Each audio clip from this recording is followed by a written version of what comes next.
Okay, so now that we have created our table course, let's try to insert some data into it. Now, I'm going to delete this and I'm going to go here. And how can I insert some data? With the command insert into course. And if you remember, I will need to specify the name of every column, but if I don't, I will need to respect the order in which I will insert the values, and also I will need to insert values for all of them, otherwise it would be added null. So I can put here 1, which is ID, the name my Postgres course, the price I'm going to put a negative number, and we will see why. And on date I can manually use the date, but I can also specify the date by using the inbuilt function that Postgres provides to me. And now if I'm going to insert this, we will see this error, relation course does not exist. Why is that? Because if you remember, I put here only course, and Postgres is going to look not in my DDL schema but in my public schema, and it doesn't find a table course. And this is the way Postgres translates relation. It doesn't say table course does not exist. For Postgres, a table, it's a relation.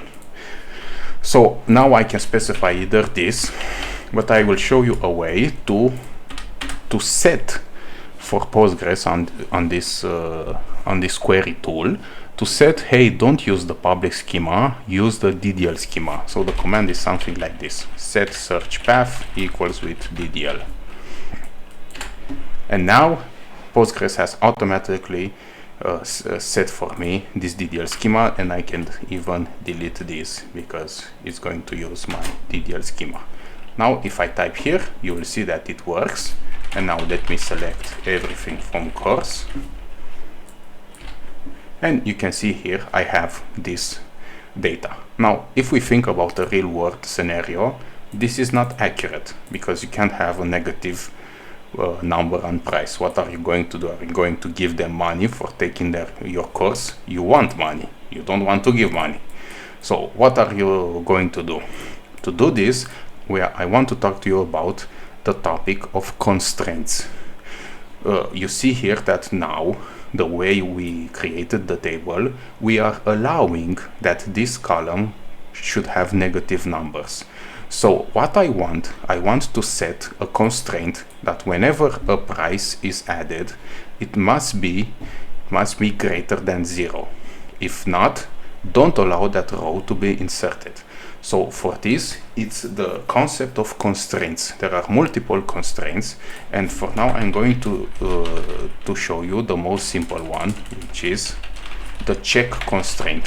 And it's basically as it is. You go to a column and you type check, and then you specify a condition which has to be true or false. In the context of a programming language, it's a boolean.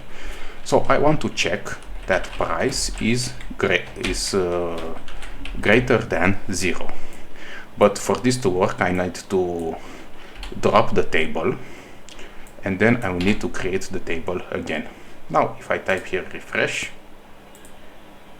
and if I go here, you see columns, and if I go to constraints, you see that Postgres has automatically created for me this constraint, which has put the number, the name, the table name, plus the column which I add the constraint, plus the check name. Now if I want to insert this again, you will see that I have an error because it says, hey, you cannot insert negative numbers because I have this constraint which I am forbidding you.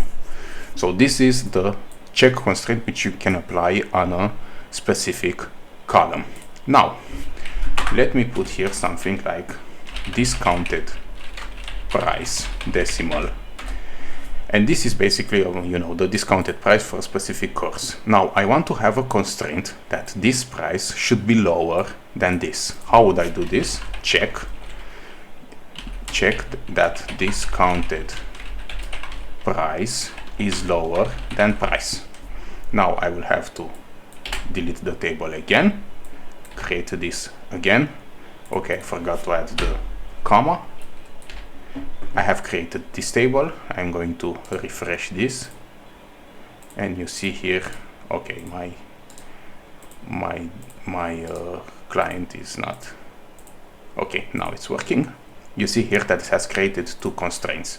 Now let me add 20, and now let me add here this 21. So the discounted price is greater than this 20. Now it shouldn't work if I insert, because as you see, it violates this constraint. So you can have a constraint that applies between two columns.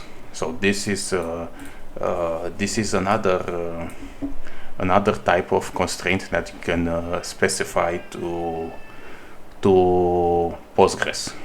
So this is about check constraints. Very straightforward, very easy to understand.